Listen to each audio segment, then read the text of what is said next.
स्वागत है।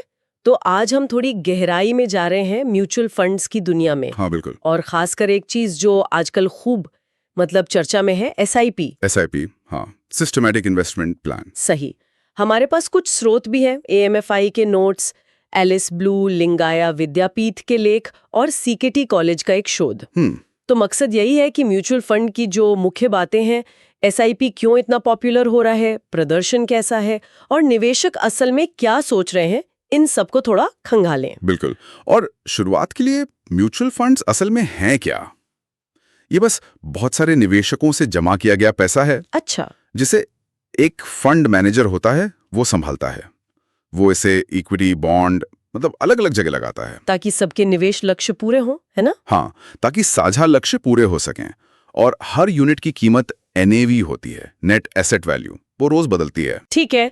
तो ये एसआईपी जिसकी हम बात कर रहे थे, ये आजकल इतना क्यों चल रहा है? एम्फी के आंकड़े तो यही दिखाते हैं कि एसआईपी से निवेश लगातार बढ़ रहा है। हाँ, काफी तेजी से। इंडस्ट्री की कुल संपत्ति का लगभग 20% हिस्सा एसआईपी से आ रहा है। ये तो काफी बड़ा है। हाँ, ये बड़ा आंकड़ा है। और लिंगाया विद्यापीठ का शोध भी कहता है कि ये एक तरह से निवेश में अनुशासन लाने में मदद करता है। शायद वो म्यूचुअल फंड सही है जैसे जो अभियान चले उनका भी असर हुआ होगा। बिल्कुल बिल्कुल।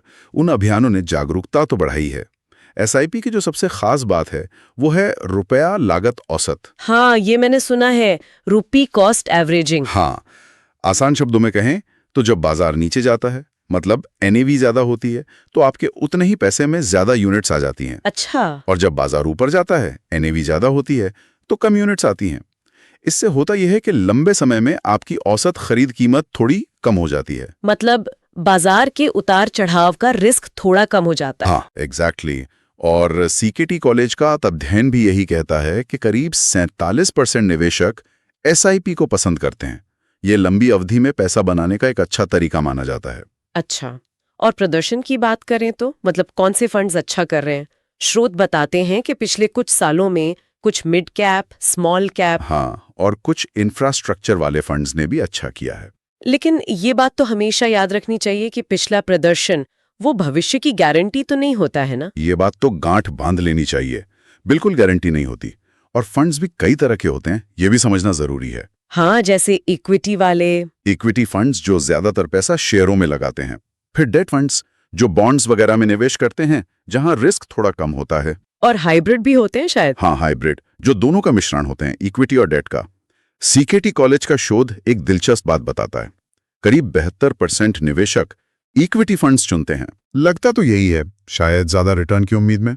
लेकिन हाँ, इक्विटी में रिस्क ज्यादा होता है, ये समझना जरूरी है। उसी अध्ययन में कुछ अच्छा प्रदर्शन करने वाले फंड्स के नाम भी थे, अलग अलग कैटेगरी में। तो म्यूचुअल फंड के जो मुख्य फायदे गिनाए जाते हैं वो क्या हैं? एक तो शायद ये कि एक्सपर्ट्स पैसा संभालते हैं। हाँ, पेशेवर प्रबंधन एक बड़ा फायदा है। आपको खुद रिसर्च करने की उतनी जरूरत नहीं पड़ती। दूसरा है विविधीकरण। मतलब सारा पैसा एक जगह नहीं। सही। आपका पैसा कई अलग अलग शेयरों या बॉन्ड्स में बढ़ जाता है, जिससे रिस्क कम होता है और जरूरत पड़ने पर पैसा निकालना भी आसान होता है। मतलब लिक्विडिटी अच्छी होती है। और लागत डायरेक्ट प्लान में शायद कम होती है। हाँ, डायरेक्ट प्लान में लागत कम होती है क्योंकि बीच में कोई एजेंट नहीं होता। ये कुछ मुख्य फायदे हैं। लेकिन सिक्के का दूसरा पहलू भी होगा। जोखिम क्या है? जोखिम तो है ही। सबसे बड़ा तो बाजार का उतार चढ़ाव है, जिसे मार्केट रिस्क कहते हैं। कभी कभी फंड मैनेजर के फैसले भी गलत हो सकते हैं। फिर होता है एक्सपेंस रेशियो, मतलब फंड को चलाने का खर्च। अगर ये ज्यादा है तो आपके रिटर्न पर असर पड़ेगा। अच्छा, ये भी देखना होता है। हाँ, और कभी कभी कोई फंड किसी एक ही सेक्टर पर बहुत ज्यादा निर्भर हो जाता है। अगर वो सेक्टर नहीं चला तो फंड पर बुरा असर पड़ सकता है। तो जरूरी है कि निवेश करने से पहले अपनी रिस्क लेने की क्षमता समझें, है ना? और लक्ष्य क्या है ये भी। बिल्कुल। सीकेटी सर्वे भी यही दिखाता है कि ज्यादातर लोग, करीब 54%, लंबी अवधि के लिए निवेश करते हैं और उनका मुख्य लक्ष्य आय और ग्रोथ दोनों होता है, लगभग 48% लोगों का। एक और मजेदार बात उसी सर्वे से निकली थी, निवेशकों को जानकारी कहाँ से मिल रही है? हाँ, ये भी जरूरी सवाल है। सर्वे के मुताबिक सबसे बड़ा स्रोत है इंटरनेट, करीब 38% लोग। अच्छा, डिजिटल जमाना है। और उसके बाद नंबर आता है पेशेवर सलाहकारों का, लगभग 30%। तो एसआईपी भारत में निवेश का एक पॉपुलर तरीका बन गया है। हाँ, और ये अनुशासन सिखाता है। सही। और म्यूचुअल फंड खुद विविधीकरण और पेशेवर प्रबंधन जैसे फायदे देते हैं। लेकिन जोखिम भी हैं जिन्हें नजरअंदाज नहीं करना चाहिए। बिल्कुल।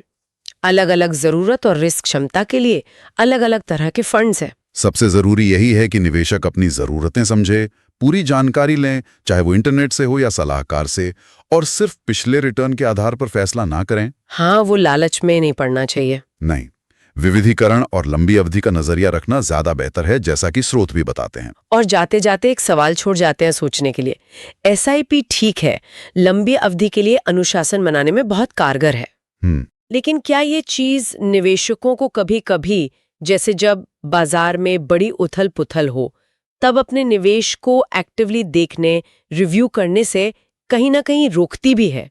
क्या वो थोड़े ज्यादा पैसिव हो जाते हैं? ये सोचने वाली बात है। क्या वो सेट एंड फॉरगेट मोड में चले जाते हैं? हाँ, शायद।